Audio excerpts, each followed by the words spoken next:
Hello everyone. Today's topic is meaning and classification of constitutions. Okay? सबसे पहले लेंगे meaning. What is constitution? संविधान क्या है? According to Bed and Phillips, constitution is a basic law of a nation which provides the structure of main organs of the government and provides power, function of them and interrelationship between them. संविधान किसी भी देश का एक ऐसा आधारभूत विधि होती है जो सरकार के प्रमुख अंगों के संरचना के बारे में बताती है, उनके स्थापना के बारे में, उनके कार्य और शक्तियों को बताती है और उनके अंतर संबंधों को बताती है। तो किसी भी देश के संविधान के तहत ही उसकी सरकार की सारी व्यवस्थाएं बनती हैं और सरकारों की शक्तियां कार्य उसी के अनुसार निर्धारित होती हैं। तो जब हमारा देश आज़ाद हुआ तो आज़ादी के साथ सबसे बड़ा चैलेंज हमारे सामने ये था कि हम अपने देश के लिए कैसे कॉन्स्टिट्यूशन का निर्माण करें, कौन सा संविधान हो जिसके अनुसार हमारी स्वतंत्र सरकार काम कर सके। तो इसके लिए हमें थोड़ा सा फ्रेमिंग ऑफ कॉन्स्टिट्यूशन देखना होगा कि किस तरह से संविधान का निर्माण हुआ। संविधान का निर्माण कॉन्स्टिट्यूएंट असेंबली संविधान सभा के द्वारा किया गया है। अंग्रेजों के शासन के दौरान ही नवंबर 1946 में कैबिनेट मिशन प्लान के तहत कॉन्स्टिट्यूएंट असेंबली का गठन हो चुका था। इसके मेंबर्स जो थे वो प्रोविंशियल असेंबली इलेक्शन के द्वारा चुने गए थे और उनको संविधान बनाने का काम करना था। इसकी first meeting of constituent assembly was held on 9 December 1946 and Mr. Sachidanand Sinha was the first temporary chairman of this meeting. और 11 दिसंबर 1946 में पंडित डॉक्टर राजेंद्र प्रसाद को सर्वसम्मति से टेम्पोररी परमानेंट चेयरमैन चुन लिया गया। तो इस तरह से सच्चिदानंद सिन्हा अस्थायी चेयरमैन थे पहले और डॉक्टर राजेंद्र प्रसाद को सर्वसम्मति से स्थायी अध्यक्ष चुन लिया गया संविधान सभा का। और संविधान निर्माण का कार्य प्रारंभ हुआ और 29 अगस्त 1947 में डॉक्टर B.R. अम्बेडकर को ड्राफ्टिंग कमेटी का चेयरमैन बनाया गया और मिस्टर B.N. राव जो है इसके संवैधानिक सलाहकार बनाए गए संविधान सभा के। और इसी दौरान 15 अगस्त 1947 को हमारा देश आज़ाद हो गया। The independence of India act के प्रभाव से भारतीय स्वतंत्रता अधिनियम के तहत हमारा देश आज़ाद हो गया। तो आज़ाद होने का फायदा एक ये मिला कि कॉन्स्टिट्यूएंट असेंबली के ऊपर जो लिमिटेशंस लगाई गई थी कैबिनेट मिशन प्लान के तहत वो सारी लिमिटेशन सब समाप्त हो गई। अब ये एक इंडिपेंडेंट सॉवरेन बॉडी बन के अपने कॉन्स्टिट्यूशन का निर्माण कर सकते थे और इस तरह से फिर इंडिपेंडेंटली होके इस संविधान सभा ने भारत के लिए एक संविधान का निर्माण किया। इस संविधान को बनने में 2 साल 11 महीने और 18 दिन का समय लगा और इतने दिनों के बाद ये संविधान बन के तैयार हुआ 26 नवंबर 1949। 26 नवंबर 1949 को भारत का संविधान बन के तैयार हो गया और कुछ प्रोविजन तो उसी दिन लागू कर दिए गए। बाकी शेष प्रावधान को डेट ऑफ इन्फोर्समेंट दी गई 26 जनवरी 1950 को बाकी प्रावधान लागू कर दिए गए। संविधान का आर्टिकल नंबर 394 में ये बात लिखी गई कि कौन कौन से आर्टिकल तत्काल प्रभाव से लागू हो गए और बाकी प्रावधान जो शेष हैं वो 26 जनवरी 1950 से लागू किए जाएंगे। तो इस तरह से हमारा संविधान बनके तैयार हो गया और उसको लागू कर दिया गया पूरी तरह से 26 जनवरी 1950 से। तो संविधान हमारा तैयार। अब एक टर्म ये देखना है कि कॉन्स्टिट्यूशन, ये जो हम लोग देख चुके हैं कॉन्स्टिट्यूशन कहते हैं किसको है, किसी भी देश के संविधान को किस तरह से डिफाइन किया गया। दूसरा एक टर्म होता है कॉन्स्टिट्यूशनल लॉ, संवैधानिक विधि, संविधान और संवैधानिक विधि। तो कॉन्स्टिट्यूशनल लॉ का मतलब ये होता है constitutional law of consist of not only the original text of the constitution but also case law decided relating to constitutional संविधान से जुड़े जो निर्णय विधियां हैं वो और मूल पाठ, ये सब कुछ शामिल होता है संवैधानिक विधि में, कॉन्स्टिट्यूशनल लॉ में। इसके अलावा जुरिस्ट के व्यू होते हैं, कई एक सिद्धांत होते हैं, वो सारी बातें कॉन्स्टिट्यूशनल लॉ में शामिल होती हैं। तो ये कॉन्स्टिट्यूशनल लॉ का जो दायरा काफ़ी बड़ा होता है, ओरिजिनल टेक्स्ट के अलावा और भी बहुत सी बातें इसमें शामिल होती हैं। तो कॉन्स्टिट्यूशनल लॉ देखने के बाद फिर हम देखते हैं मीनिंग के बारे में काफ़ी कुछ जान लिया। अब देखते हैं कि क्लासिफिकेशन ऑफ कॉन्स्टिट्यूशन, कि कितने प्रकार के संविधान होते हैं। दुनिया के अलग अलग देशों में कई प्रकार के संविधान रन कर रहे हैं, तो उनके क्लासिफाइड किया गया है। पहला कैटेगरी होती है कोडिफाइड एंड अनकोडिफाइड कॉन्स्टिट्यूशन, या इसको रिटन अनरिटन कॉन्स्टिट्यूशन भी कह सकते हैं। तो सिंपल सा ये है, कोडिफाइड मींस यहाँ का कॉन्स्टिट्यूशन को कोडिफाइड कर दिया गया, संहिताबद्ध कर दिया गया, लिखित रूप में। जहाँ पर लिखित में नहीं है, संहिताबद्ध नहीं है, ऐसा ब्रिटेन के संविधान में ही है। मोस्टली देशों में क्या है कि कोडिफाइड है संविधान। तो एक कैटेगरी तो ये लिखित अलिखित। दूसरी फ्लेक्सिबल इनफ्लेक्सिबल, या इसको रिजिड भी कहते हैं, नम्य और अनम्य संविधान। तो ऐसे संविधान संशोधन की प्रक्रिया के आधार पर क्लासिफाइड किए जाते हैं। जिन संविधानों को अमेंडमेंट करने की प्रक्रिया आसान होती है उनको कहते हैं फ्लेक्सिबल कॉन्स्टिट्यूशन, जैसा कि ब्रिटेन में है। इनफ्लेक्सिबल या रिजिड कॉन्स्टिट्यूशन ऐसे होते हैं जहाँ पे संविधान में संशोधन की प्रक्रिया अत्यंत कठिन बनाई गई होती है, जैसा कि अमेरिका का कॉन्स्टिट्यूशन है। हालांकि हमारा इंडियन कॉन्स्टिट्यूशन जो है वो unique blend of rigidity and flexibility कहा जाता है। अगली कैटेगरी है पार्लियामेंट्री एंड प्रेसिडेंशियल कॉन्स्टिट्यूशन।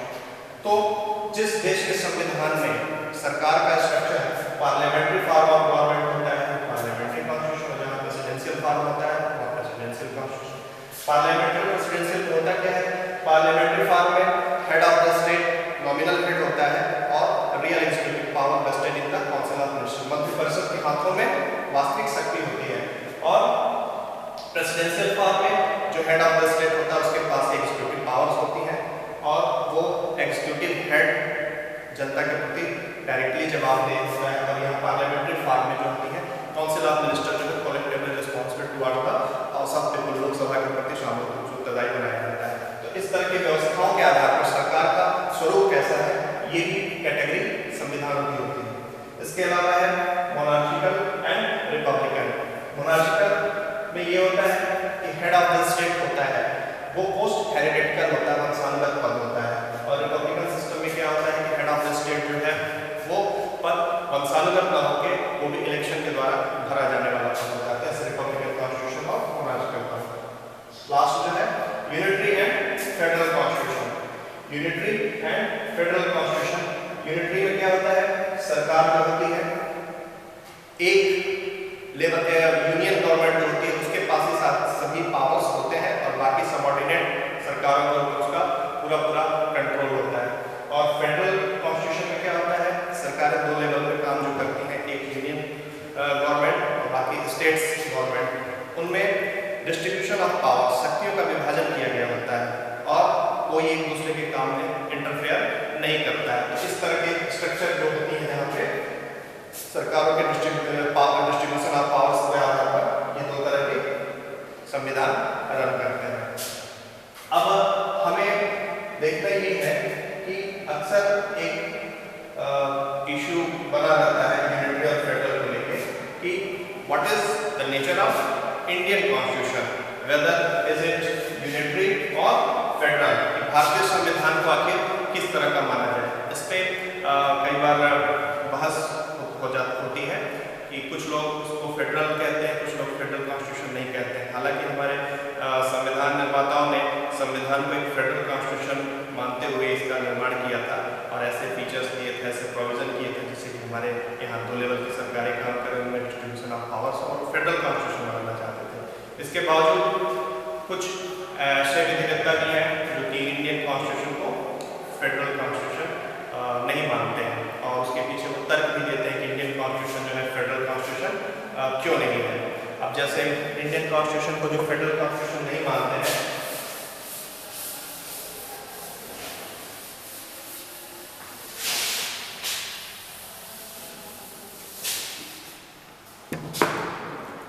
ऐसे लोगों में पहला नाम आता है